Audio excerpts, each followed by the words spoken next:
All right, man, and we are live. You guys, welcome back, man. Welcome back to another episode of the Winner's Diet Show. I am your host, Mac Solomon, aka Project Mac. Man, welcome back, you guys. Welcome back, welcome back, welcome back. You know what I'm saying? Happy Friday, by the way. Happy Friday to you guys out there, man. Last night, or not last night, but Wednesday night, we had a great show. Great show, great dialogue. We didn't get the participation that we wanted. However, it was a great show nonetheless, man. Great topics, great lessons. I think I dropped a lot of good insight, but man, it was a great show either way. Whether we have super chats or whether we have people participating or not, I'm always gonna do my best to give you guys the greatest show I can give you guys. So it's not easy doing this thing, man. By the way, it's not easy doing this thing. And I've watched a lot of podcasters, live streamers try to do this, and it's not an easy thing to do. Let me tell you, this is one of those things where uh you really have to be quick on your feet, man, and really just dialed in on what's going on. But like I said, man, I've only been doing this about 5 months now, going on 5 months. So I mean, it hasn't been the easiest thing, but I think I've been doing a pretty good job trying to get better at this thing, man. This is not an easy thing. So I hope you guys appreciate it. Look, I know I'm not going to be perfect.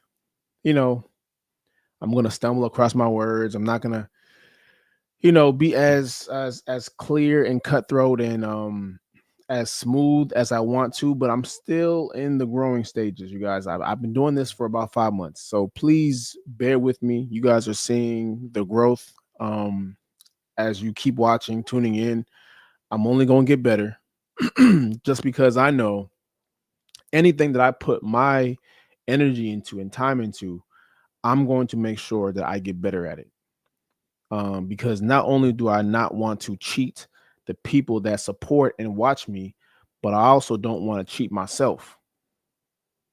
And this comes from having an athletic background, right? Me being a former athlete, I never wanted to cheat myself. So anything that I put my time into, I put my energy and effort into, I want to see it through. I want to see it become something. So I'm always going to have the best intentions when it comes to just putting in time, putting in the grind of my craft and trying to see better results on the other end. So I really hope you guys understand that. And I want you guys to know that I'm trying to get better at this every single day. And shout out to you guys for rocking with me, man. But transitioning, man, we got a great show today, man. We got a great show today. Um, Today we're talking about you don't get in shape by accident. So we will be breaking that down towards the end of the show. So make sure you guys stick around for that, or you can watch the playback either way. Doesn't matter as long as you get the information. But before that, man, we are bringing up we have two segments before we head to the main topic of the day. The first segment, the Fit Report, reporting on fitness news, things going on in the fitness world, fitness culture, whatever the case is. And then the second segment is What the Fitness, reacting to viral, trendy videos in the fitness world, fitness culture, or just things that resemble Winner's Diet pillars or philosophy. So we will be breaking that down as well. And then obviously we have the main topic, the main event at the end. So make sure you guys stick around for that. We're talking about how you don't get in shape by accident. All right. So make sure y'all hit that like button, man. Hit that like button, hit that subscribe button. Please and thank you. Comment down below anything you guys want to see next, because we are taking just different suggestions. If you guys want to me to react to a certain video or whatever, just send it to Winners Diet Club on Instagram or TikTok, whatever, and I'll bring it up and I'll react to it on the show.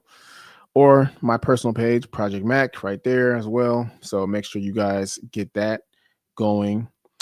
And if you guys want to learn how to lose fat in 7 days, right, I have a free 7-day fat loss guide that breaks all of this down in 7 days. So you have, no questions or no excuses as to how to lose fat.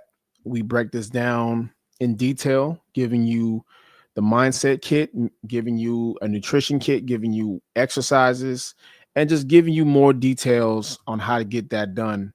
So, if you guys have any questions, just go ahead and hit that link down below. You can get that for free. It's a free 7-day fat loss guide. So make sure you guys just go ahead and tap into that because it's very helpful and it will help you kickstart your fat loss journey um, and whatnot. All right. All right. I think we're done with that for the sponsorship. All right. All right, man. Without further ado, let's get into the show, man. We got the first segment here. We have the Fit Report popping up right now. So let's get into that.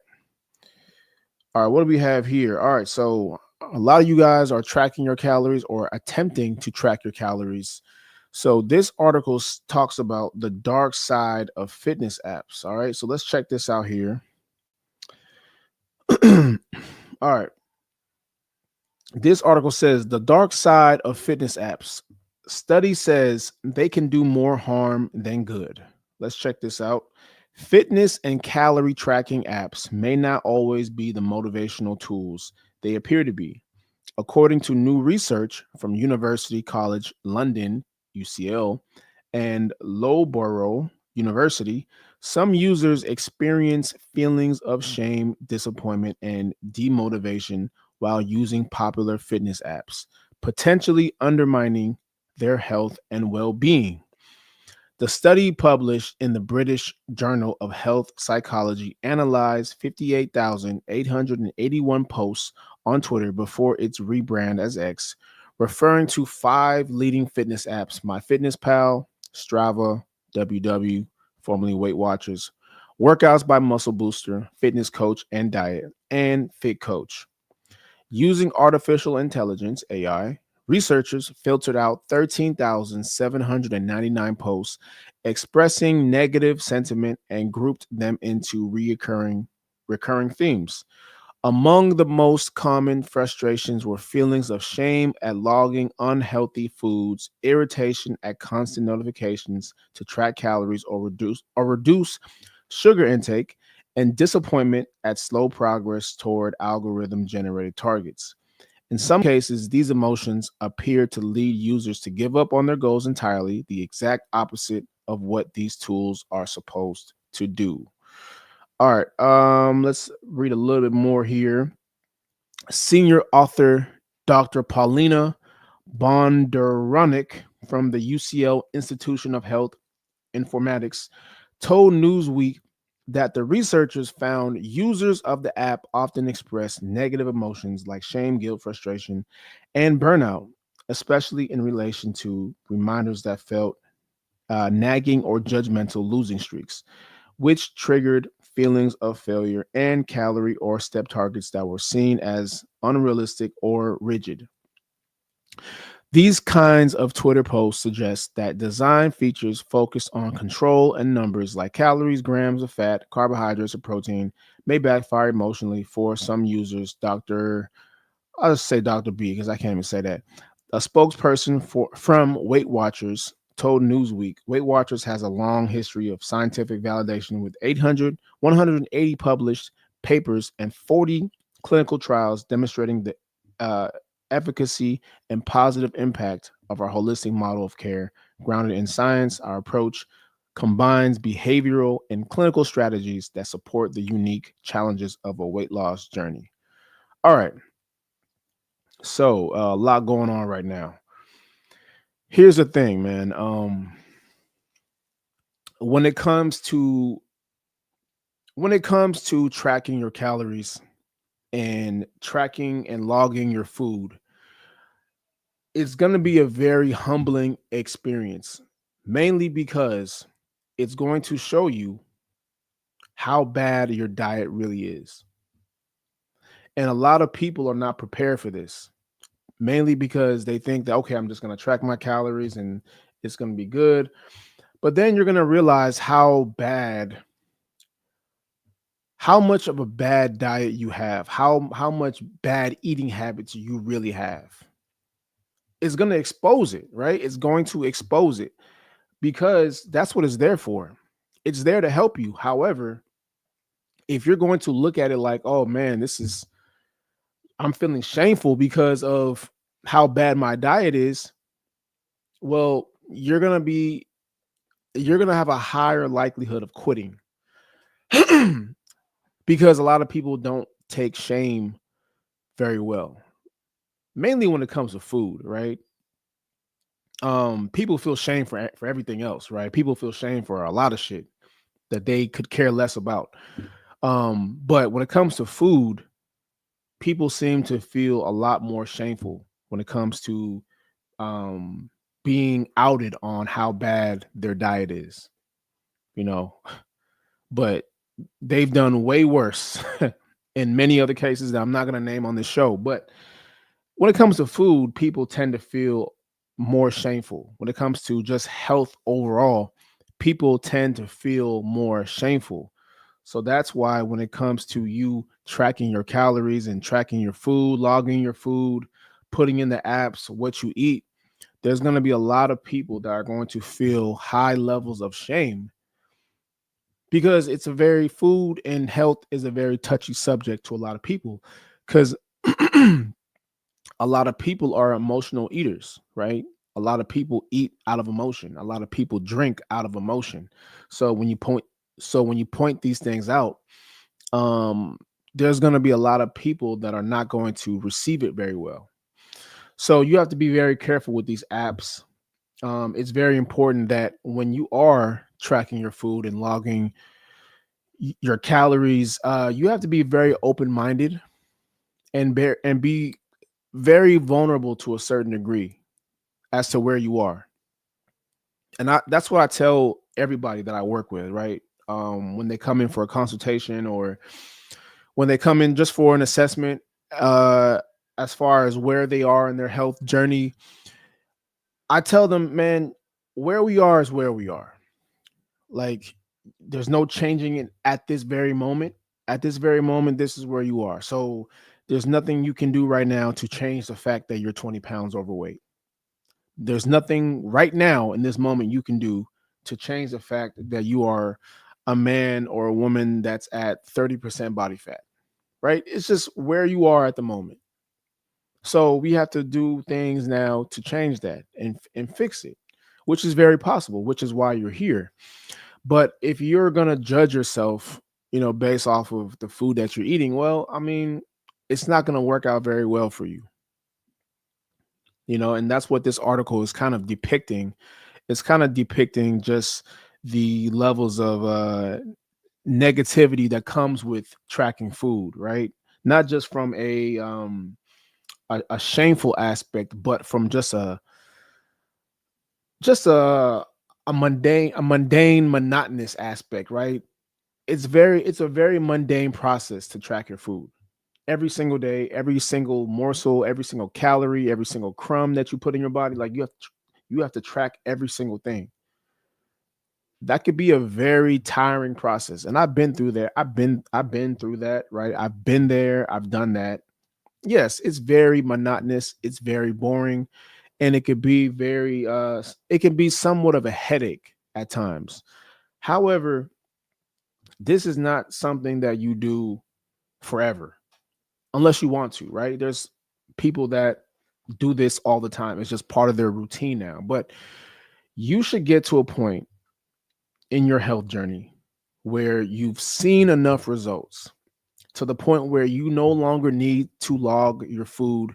You no longer need to track your food, right? But this only can happen. This only can happen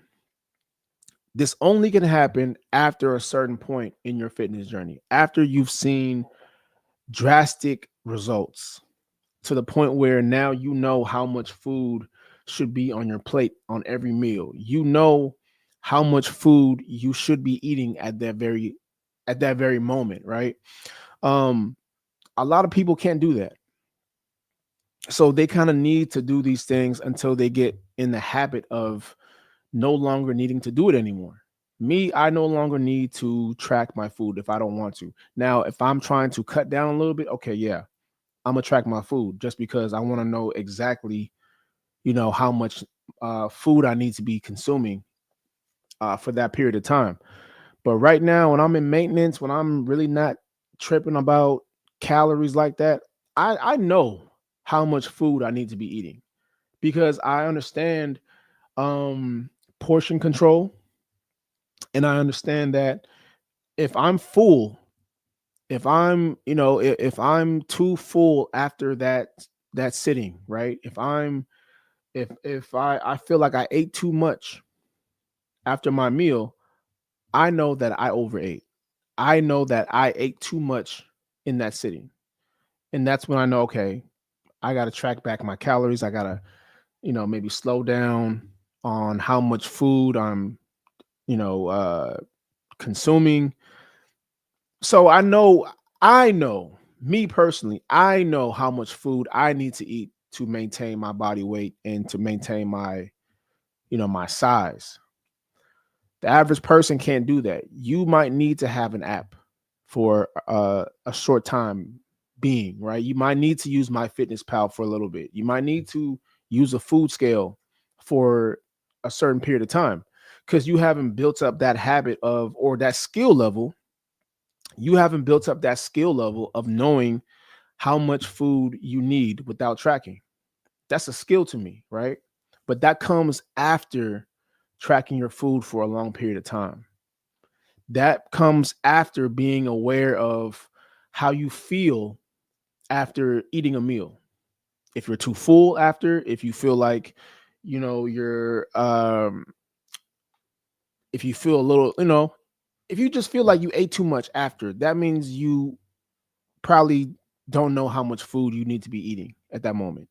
I'm just good at the eyeball test. I just know because I've been doing this for a long time, right? But I recommend fitness apps, man. Yes, it could be a process where people can find irritating. It could be a process where people find that it can do more harm than good, right? It can do more harm on your mental health. It could be a point where you just overall give up and get discouraged, but I do think that it's recommended. I do think that it's necessary for people that are on a fitness journey to really start to track their calories and just get in the habit of doing that, man. Get in the habit of logging your food, get in the habit of tracking your food, and you're going to see how much you really overeat, man. You're really going to see how much you really overeat.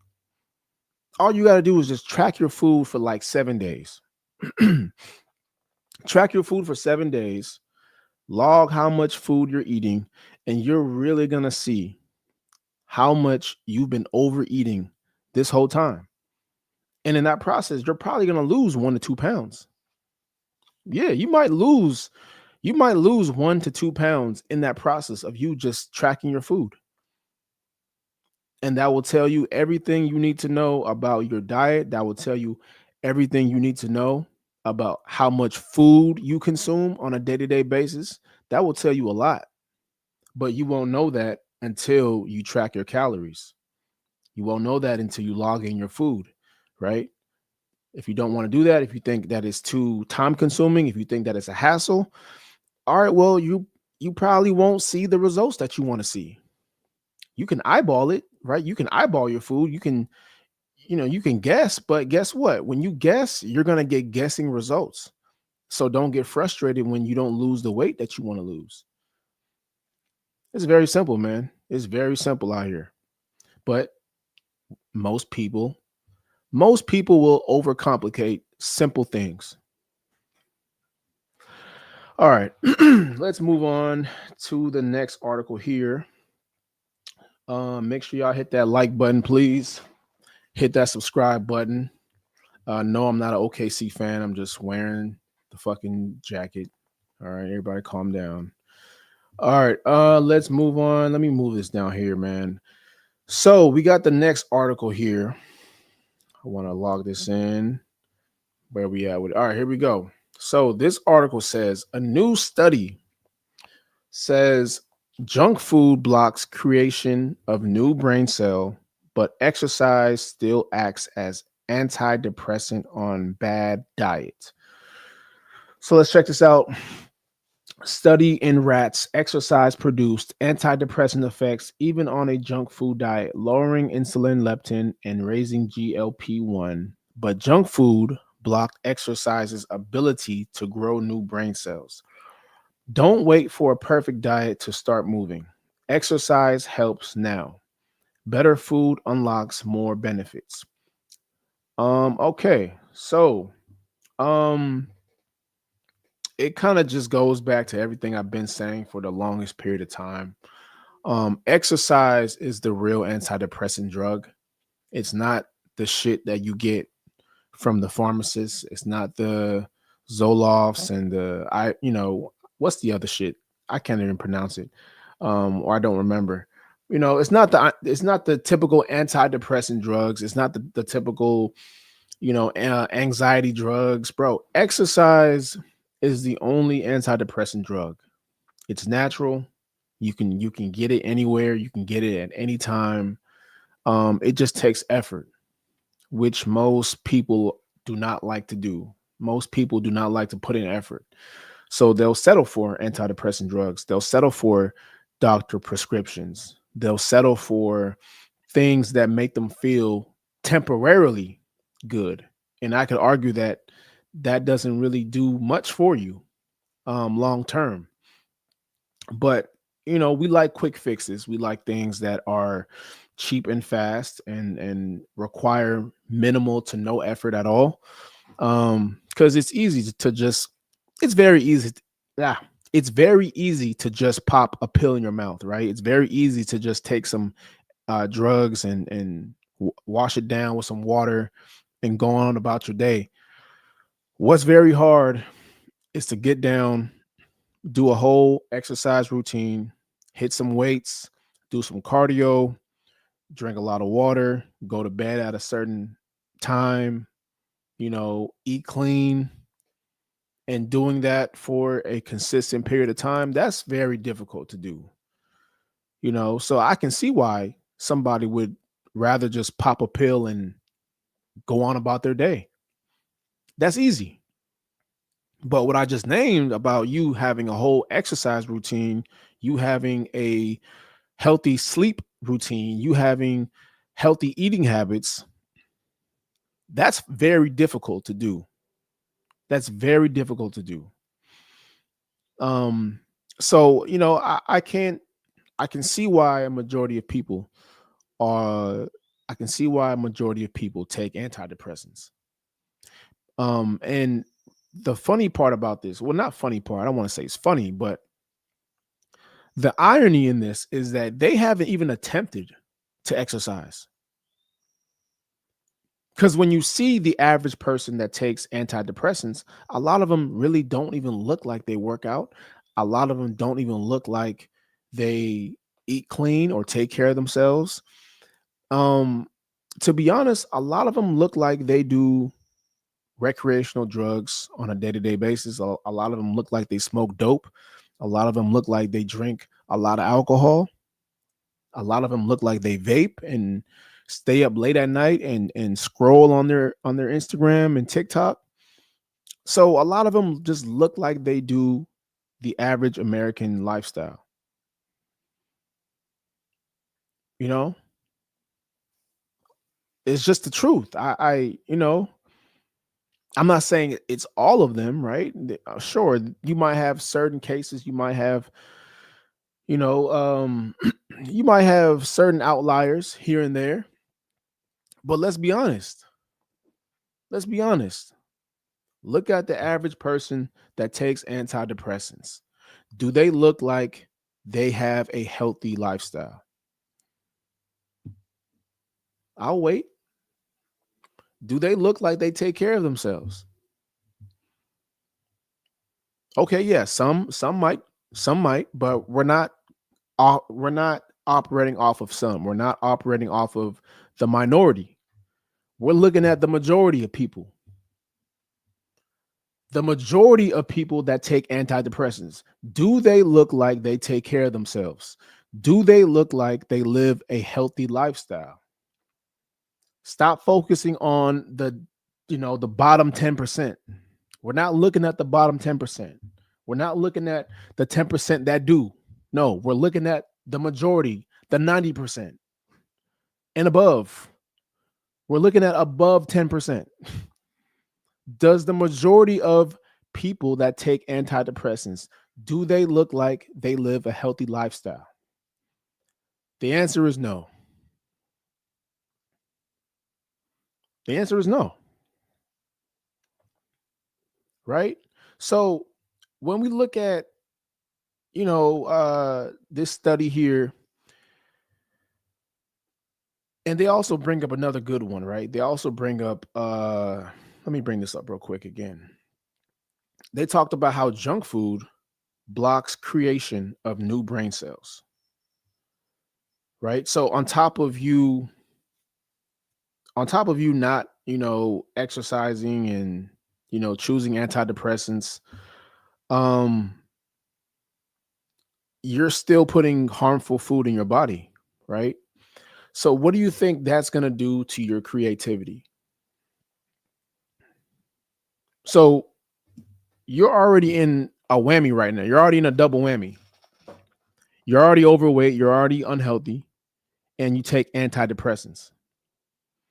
So now you add in the fact that you consume junk food, right? What do you think junk food does to your brain on just a creative level? I'll tell you one thing, it doesn't make you very sharp. No, processed food, junk food, a lot of these things cause brain fog. When you have brain fog, you're not going to be as sharp. You're not going to be as quick on your feet. You're not going to be as focused. This is going to hinder you in a lot of areas in your life: your job performance, your relationships, the business that you handle, your day to day task, right? These things are going to have a major impact on the food you eat. But what do y'all do? Y'all wake up and eat donuts. And you wonder, y'all wake up and eat donuts and you wonder why you have a fucked up day at work. You wonder why your relationships are so fucked up. You wonder why you can't get anything. You wonder why you can't get shit done on time. You're not focused. Your brain is not operating at the highest level. You're not as sharp. You can't move around because you don't have the energy to. Your body's breaking down at 35. Why? Why? You should be at the peak of your strength at 35. 30 to 35, right? Around 30 to 35, you should be at the peak of your strength. There's no reason why your body should be breaking down at 35. The reason why it's breaking down at 35 is because you are putting in low grade gasoline. You're putting in low grade gasoline in a Ferrari. You know what happens when you put in low grade gasoline into a supercar, into a sports car? That shit gonna crash and burn. And that's exactly what happens to you when you put low grade fuel into a sports car. It's gonna crash and burn. It's not gonna last very long, right? But some of y'all don't even look at your bodies as a sports car. That's the crazy part. Some of y'all don't even look at your body as a sports car. Some of y'all don't even look at your body as a huge asset, as something of value. You should be looking at your body as something of value. You use your body every single day. How is it not valuable to you? I don't get it. How can you not value the one thing that will change your life, that will put you in rooms to meet certain people, that will help you, just move better and feel better and give you opportunities? How do you not value that? How does that become a second, third, fourth option? Like, that shit is crazy to me. I don't get it. You get one body. That's it. You get one body. God forbid something happened to you.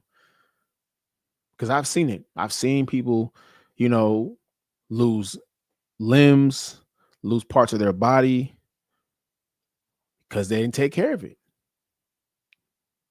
God forbid that happened to you, man. I do not want anything to happen to anybody. But some of you guys are playing in treacherous waters, man. You ain't 25 no more. You're not 21 no more. You can't eat the same things you used to eat when you were 21. You're 35. You're 40. Like, you can't keep playing this game. In your head, you're 21, but your body says, I'm 40, I'm 35. It's not the same. Some of you guys act like you are, it's like former athletes, right? Former athletes that are up there in their age, they still feel like they can do the same things that they did when they were at their peak at 22, 23, 24. Well, now the athlete is 34, 35. His brain says he can do it, but his body says, yeah, you can't do it no more. You used to be able to jump out the gym. Now you can't do that no more. You know, you used to be able to run past everybody. Now everybody's caught up to you. Father Time is undefeated, man. Father Time is going to get y'all one way or another. You choose when that's going to happen. It's going to get everybody at some point. But what we can do in the process is we can delay that time. We can push that time back a little bit further. We can push it back just a little bit further. All you got to do is just do the little things and take care of yourself. Like, not eat donuts in the morning. Like, not eat, sugary cereal in the morning. Like, not eat pastries in the morning. Just little things, right? Just little things like that. Just making small changes. Hey, maybe you should start cooking at home and meal prepping, for the whole week. Maybe you should cut back on alcohol. Maybe, hey, let's not eat out every single day. Maybe we eat out maybe 1 or 2 times a week. At least let's start there, right? Let's start there. Let's compromise first. Let's meet you in the middle. And then we can start to make adjustments as we go along. But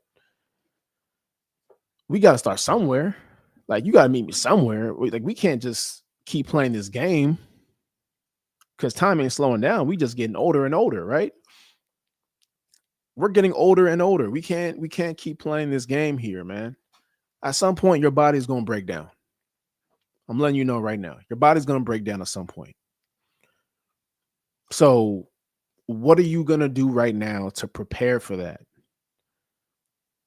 Are you going to keep thinking that you're still in your prime years and you can handle it? Or are you going to take action now? Take action now and do what needs to be done so that you can push that time back just a little bit further. Anyway, all right, let's move on to the next article here. Great show so far. All right, we got one more article here, man. This article says 76% of American workers say they look for a new job if forced to work fully in person. Survey finds. All right, here we go. A new survey reveals that 76% of American workers will look for a new job if their employer forced them to return to the office full time. The data highlights how remote and hybrid work have reshaped employee expectations and workplace flexibility across the country. According to the Flex Jobs 2025 Workforce Report, Many employees cite better focus, improved work life balance, and reduced commuting stress as key reasons for preferring remote arrangements. Younger professionals, in particular, are driving the shift, viewing flexible work as a standard benefit rather than a privilege.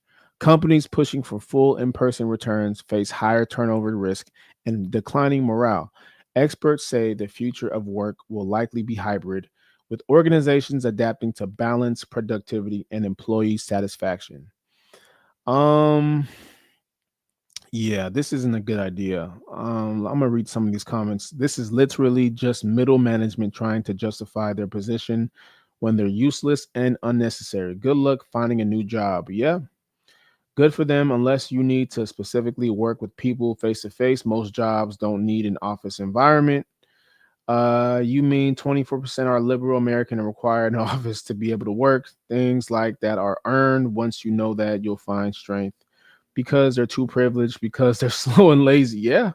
How lazy? Let's read one more here. The reason I left the corporate work a world behind, no regrets. Yeah, man. This just to me looks like a lot of laziness to me. Because remote work was not here 10 years ago. Prior to COVID, um, yeah, you had remote work, but it wasn't as prevalent as it is today. The problem is we have when you adopt standards like this, people are going to get comfortable, people are going to adapt, and as they should, right? However, this was supposed to be a temporary thing. Remote work was supposed to be temporary. It wasn't supposed to be, a new phenomenon. It wasn't supposed to be carried on after COVID. But somehow, I guess, I don't know, maybe a lot of companies lost a lot of money, so office space wasn't really in their budget. So they're like, you know what, let's just start remote. So now people have gotten used to being in that remote space or the hybrid space. And now with, I think Trump had sent a lot of government employees back to the office. That was the first stage of that. And now you're having a new phenomenon of people that are not in government, just in corporate world. Now they're saying, hey, we don't want to go back to the office full time. You know, we know the government employees have to, but we don't want to do that. And my thing is this, man. My thing is this. You can't choose what to do when you don't have leverage. Because I'll tell you this right now. There are a lot of people right now that are unemployed that will jump at the chance to work full time at the office, right? And in this economy, with the way things are set up, trying to find a new job is very, very difficult. Bro, I've known people that are unemployed for like 9 months. They just got a job. I met a lady, man, at the gym. She told me, man, she was unemployed for like 9 months. You don't think that she would jump at the chance to work full time in an office, bro, after not being employed for 9 months? But see, this is what happens, man, when the world adopts a very comfortable standard, right? When the world adopts a comfortable standard, people get lazier. People get lazier. And I've talked about this a lot. You will find more laziness when things become too progressive, when things become too relaxed. People get comfortable. They don't want to, drive into the office. They want to stay at home in their boxers and shorts and eat all day and do minimal work. They're really not even doing that much work anyway, right? But this is what happens when you relax the standards. People get lazier. So, I mean, I'm not surprised that this happens, but the ones that say they're not trying to go back to work, what are you going to do? Like, how are you going to find a new job in this economy?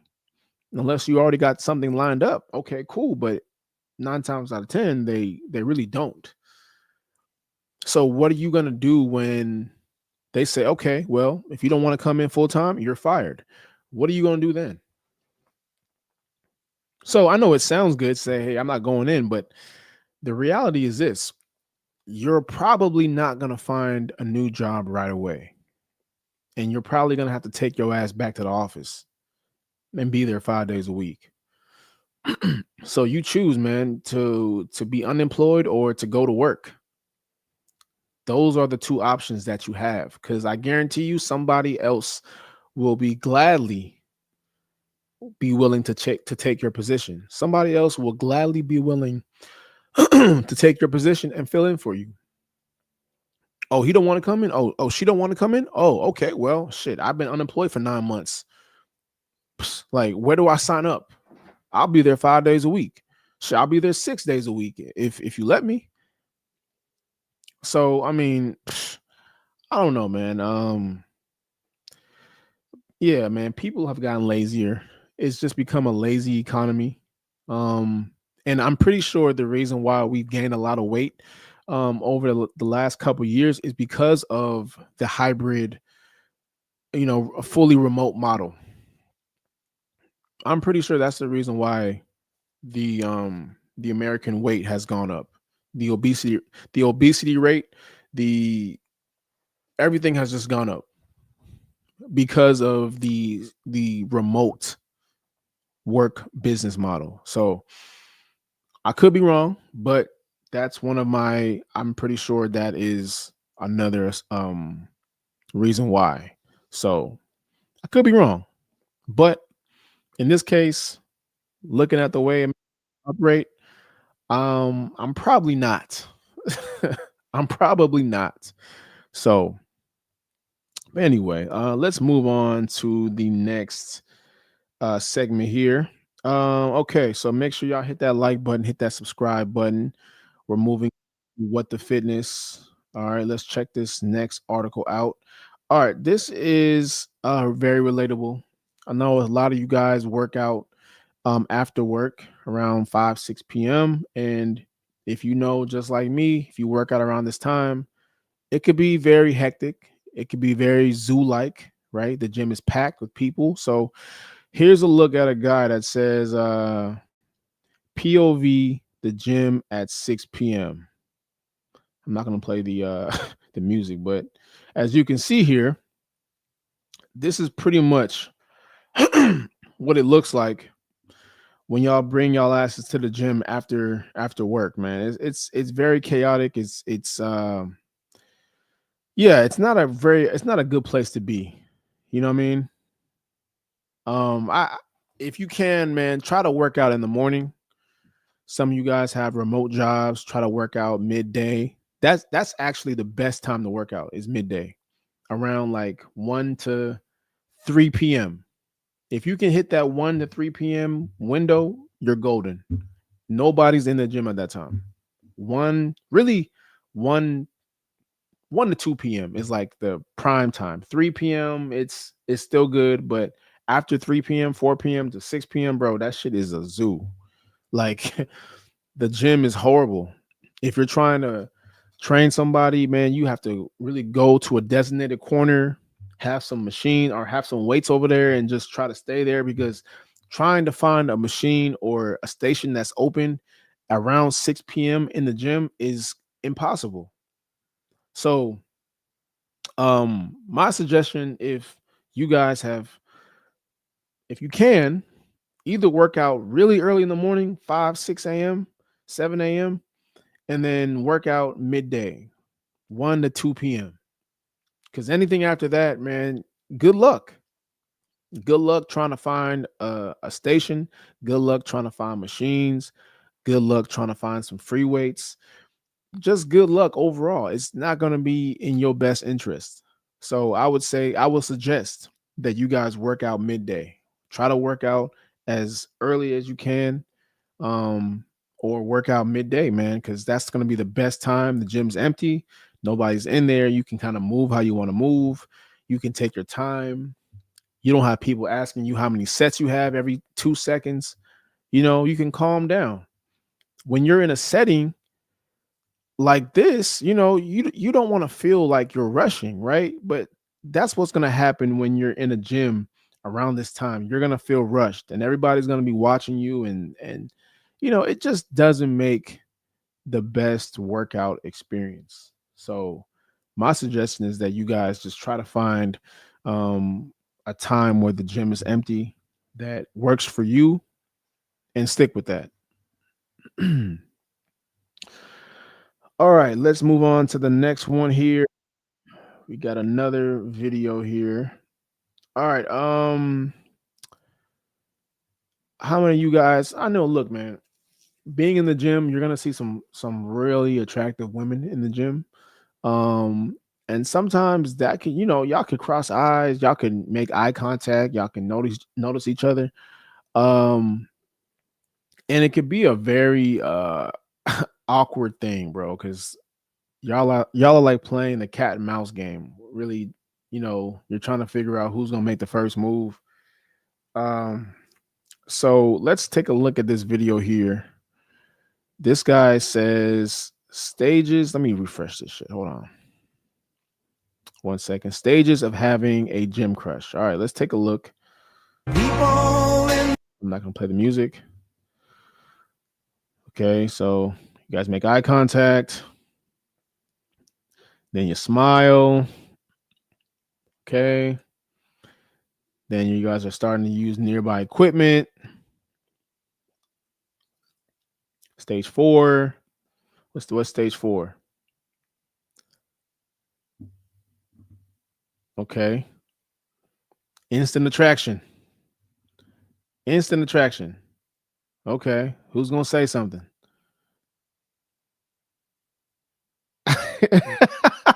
Oh man. Oh no. Oh Lord. Stage 5. Infinite eye contact.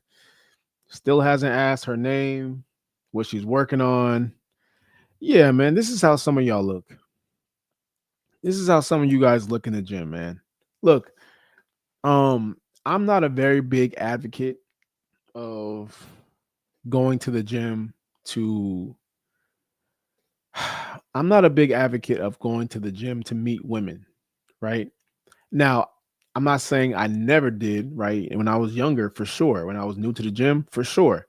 But as I got older, man, and you start to realize, right, you get some experience like me, right? I've been doing this for about 10 years, guys, right? 10 years plus.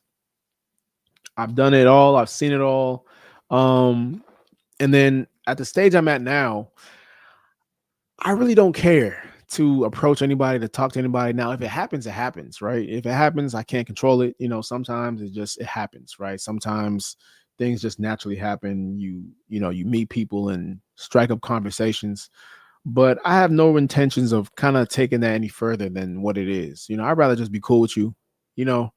But yeah, but for some of you guys that don't have that much experience, and you see a girl you like, or ladies, you see a guy you like, look, man, just say what's up. Just introduce yourself. Be a human, right? Act like a human being. Introduce yourself. Say your name. Ask them what they're working on that day. Try to strike up some conversation. Look, guys, y'all make this shit harder than it needs to be. Y'all got to stop with this shit, man. Like, if you guys are making direct eye contact, just go over there. Either one of y'all, go over there and just say something, man. Introduce yourself. Hey, my name is Mac. Nice to meet you. What you working on? She'll tell you, or he'll tell you. And then boom, you guys just strike up a conversation. And you don't even need to get the number right then and there.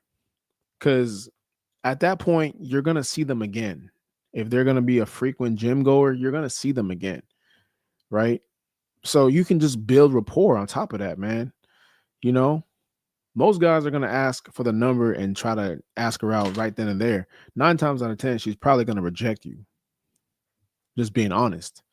But if you build rapport, if you get to know her, if you guys start to, build a connection, then that's when things play out in your favor. And look, man, sometimes this shit can take a month, 3 months, 6 months. Sometimes it could take a year. But it only does that because you're not in a rush, you're not in a hurry. If you're not in a hurry, it doesn't matter how long it takes, right? It doesn't matter how long it takes. It could take 2 years, it could take 3 years, assuming she's going to be single. But if you're not in a rush, if you're not thirsty, man, it doesn't really matter how long it takes. Like, the point is to build rapport. The point is to let them know who you really are as a person, you know? Um, and right now at this stage, I don't really recommend guys going to the gym to meet women. I've never really advocated for that. Now again, if it happens, it happens, right? But I don't advocate for men going to the gym strictly to meet women. I think that is a very um unproductive mindset to have. It's very unproductive. Like, you're there to handle business, especially if you're a guy that's overweight and a guy that needs to be focused on his health and getting back in shape. You ain't there for women, man. You're not there to meet girls. You're not there to get numbers. Again, if it happens, it happens, but that should not be the priority. You should be there to handle business, put the work in, and go back again the next day and do the same thing. You know, everything else is a distraction. So, um, but gym crushes are real, man. Gym crushes are real. People find love in the gym. I've seen people get married from being in the gym or meeting at the gym. So it's very possible. So if you're one of these guys that, that happens to, I would say just take it slow, man. Don't be too thirsty. Kind of just build rapport. You're gonna see her again. So there's really no need to try to, get the number that quick or ask her out right then and there. You're gonna see her again. And just play the long game, man. You're gonna find better results just by playing the long game. Some of y'all be too thirsty, man. Some of y'all be too thirsty trying to get a girl's number. Just play the long game. You're gonna see her again. And if you don't, hey, so what? But the last thing you want to come across, man, is a guy that has no bitches. You don't want to come across as a guy that's very thirsty. You're at the gym talking to every single girl, asking for every number, every Instagram. They gonna talk, man. They gonna notice that shit too. And then you really fucked up out here. So, me personally, at this stage, I'm really not trying to have a girl, any gym flings anymore. I'm really past that stage now. Just because I value the place I work out at. The place I work out at is my sanctuary. I don't want to have to feel awkward in there. If things don't work out, you're gonna see her again. It's gonna be awkward. And that's happened to me a lot. A whole lot. And I had to burn myself a few times to learn my lesson. But now I'm kind of just at that stage where it's like, whatever, bro. I'm really not trying to talk to anybody, mess with anybody. It's like, if it's there, it's there, but I'm not really looking for it. Like, if it happens, that means it found me. I wasn't looking for it. It found me. So, all right, man, let's move on. Let's hit the main event, man. We are past the 50-minute mark. So let's go ahead and hit the main event. Um, Man, we got a good show today, man. It's already about 54 minutes. Um, yeah. Yeah, man. We got, yeah. Should we do one more? I'm thinking about doing one more. I don't know if we should, because I don't want to go too far over time because I got a lot of shit I gotta get done. But you know what? Let's just get straight to it, man. Let's get to the main event. Yeah, let's get straight to it. Yeah, let's do it. Fuck it. It is what it is. All right, today, man, we're talking about the main event. Today, we're talking about you don't get in shape by accident. Okay, so you don't get in shape by accident. It just doesn't happen because you said you want to get in shape. Getting in shape happens because of a culmination of habits that you chose to do. Getting in shape happens by a culmination of difficult actions that you decided to take. It didn't happen because You wanted to change your body and okay, let me go ahead and start working out for 2, 3 days in a row. It doesn't happen that way. It happens because you made the effort, the conscious effort to put in work for a consistent period of time. And now those results are now paying you back, right? So things in life, man, things in life don't happen by accident, right? Things in life happen because of decisions. And I always talk about how you make a choice every single day, right? It's a result of when you start to win in certain areas, when you start to see results in certain areas, it's usually because of things that you put in place, right? Systems, standards, discipline, and these things are repeated daily, right? So most people think they need motivation. Most people think they need, some type of accountability. And yes, you need accountability. Yes, you need motivation. But at the same time, if you don't have a plan and you don't take action to execute it, then these things really don't even matter. These things are irrelevant in this case, right? So when it comes to getting in shape, you don't get in shape by accident. You don't wake up, with a six pack. You don't wake up successful. You don't wake up with muscles. These things don't happen overnight. These things happen because you decided to take action and make a decision that you wanted to change. You wanted to change that. You wanted to stop being a fat piece of shit.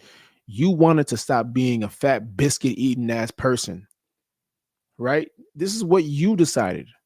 So when you make this conscious decision to change and you do this on a consistent period of time, you're right, you put the work in for a consistent period of time, the results are going to speak for themselves. The results are going to show, right? This is just it's very simple mathematics here, right? Like most people think that people that are successful are lucky. And yes, sometimes it comes down to a small percentage of luck, right? Sometimes it comes down to a little bit of luck, meeting the right person at the right time. Sometimes, the time period was in your favor. So yeah, luck has something to do with it, but not all of it. A lot of it just comes down to you not quitting when things got hard. A lot of it comes down to you believing in yourself. A lot of it comes down to you just taking action, man. Really, yeah. And then luck, sure, luck, a little bit of luck was sprinkled in, but most of it, I would say 95% of it just came down to action, consistency, and the will to never quit. That's it. And I know these things are very cliche to say, but what else are you going to say about it, right? Ask anybody that has your dream body. Ask anybody that has the life you want or the success that you want. Ask them, how did you get there? A lot of the times it's going to sound very cliche. A lot of what they're going to say is going to sound very cliche. I just didn't quit. I was consistent. I took action. I executed on time. I did shit when I didn't feel like it. Like you're gonna hear the same fucking answers. It's not gonna be anything that's gonna be any different than what you hear from anybody else that is successful. Sure, some guys might say, yeah, well, my dad passed it down to me. My dad gave it to me. You know, uh, I'm a trust fund baby. Like, yeah, okay, you'll have that, right? That's luck. But again, very small percentage of people will experience that. We're talking about the masses. A lot of times just comes down to action, right? So when you call people lucky, when you say, "Oh man, he got lucky, she got lucky," well, you don't really see the back end of what they did to get there. When you see that girl on Instagram with the fire body, when you see the guy on Instagram that is in great shape, I'm not talking about the people that are on PEDs. Let's X them out this conversation. I'm talking about the ones that are natural, that are naturally fit, right? While working a 9 to 5 job, while working 8 to 10 hours a day, while having kids, right? While having responsibilities. When you ask them how did they get in shape, you can't call them lucky, because what you're not going to see is them meal prepping on a Sunday night. What you're not going to see is them waking up at 5 in the morning, before an 8 to 10 hour shift. You're not going to see them trying to squeeze in meals in between their work, right? You're not going to see that. You're just going to see the final end result. So when you call people lucky, man, it's kind of insulting, really. It really is insulting when you call someone lucky if they didn't, unless they didn't earn it. But if they earned it, you can't call them lucky, bro. That's, to me, that's widely disrespectful.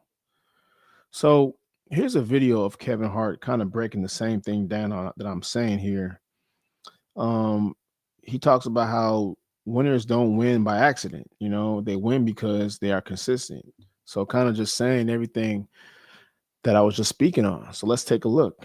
Percentage of people that get back up after a fall is very small. Because some people fall and they go, I'm just going to lay here because falling hurts, right? Yeah. There's only a couple people that get up and just dust the shit off and go, I'm still going to go. It's not a coincidence why those people win, right? Like, it's not an accident why winners win. Winners win because of persistence. Yes. Winners win because of consistency, Yep. right? And being diligent about the thing or the choice that they made to be the thing. Like, it's all a choice. Yeah. But so many people break along the way. So what I find the most success is just knowing that not many people can continue to get up day after day and do the things that I do. So that's why I'm able to do it and shine in the lows. Yeah. If you embrace the lows and you clap when you're in the low. It's a bigger Yeah. reward getting out of it. The percentage of people that get back up after a fall is very small. Because There you go. So when we look at the article that I pulled up in the beginning, right, of how people quit when it was time for them to start to log their calories, and when it was time for them to track their food, and they saw how just bad of their diet of they saw how bad their diet was, or they got to a point where they got tired of tracking their calories and they quit. Well, this is the reason why they don't get the body that they want. This is the reason why they don't lose the weight that they want, because they let their emotions dictate what needs to be done, right? So you can't really lose weight if you're constantly guessing on the amount of calories that you're putting in your body. No, you have to track your food. And yes, that's going to come with a level of accountability. That's going to come with a level of awareness. And you can't let that dictate how you feel going forward and dictate the action that needs to be taken along the way. Because if you let it ruin your emotions, if you let it get you emotional, you're going to quit. You're going to fall off along the way. And now you're just going to be playing catch up down the line. But the ones that really want what they want, they're gonna track the food. Okay, I gotta make a change.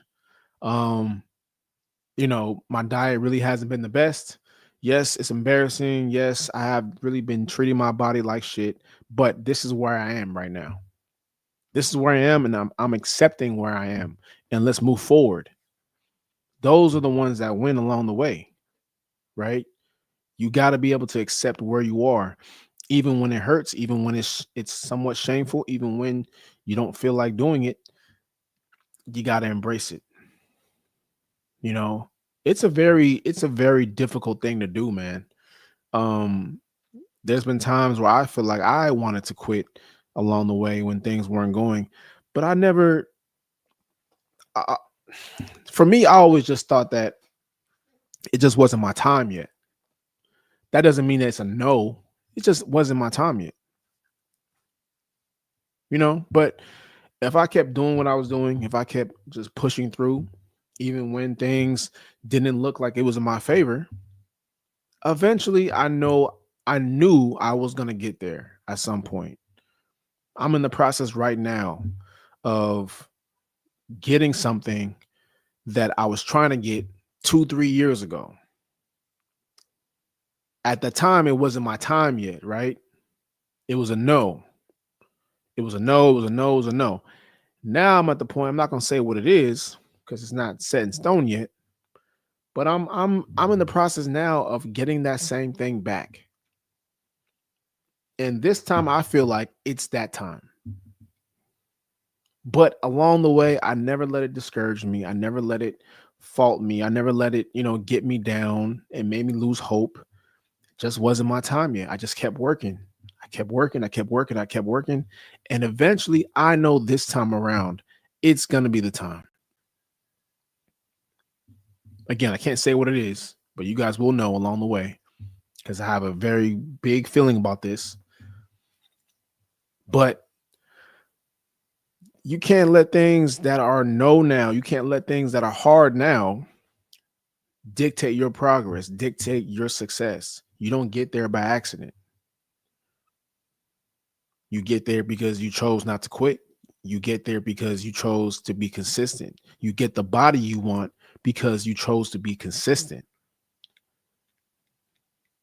That's why you look how you look right now. That's why you're in fantastic shape.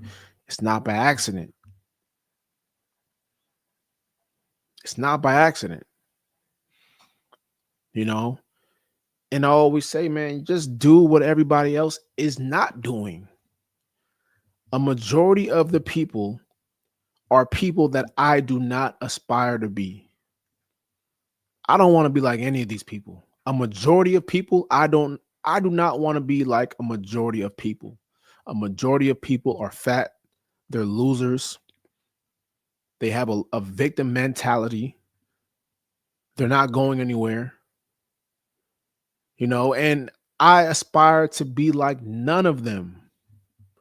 What is the 1% doing? What is the 5% doing? Like, what are they doing? Let me study them. I want to be in that conversation, right? I want to be in that percentile. I don't want to be like everybody else.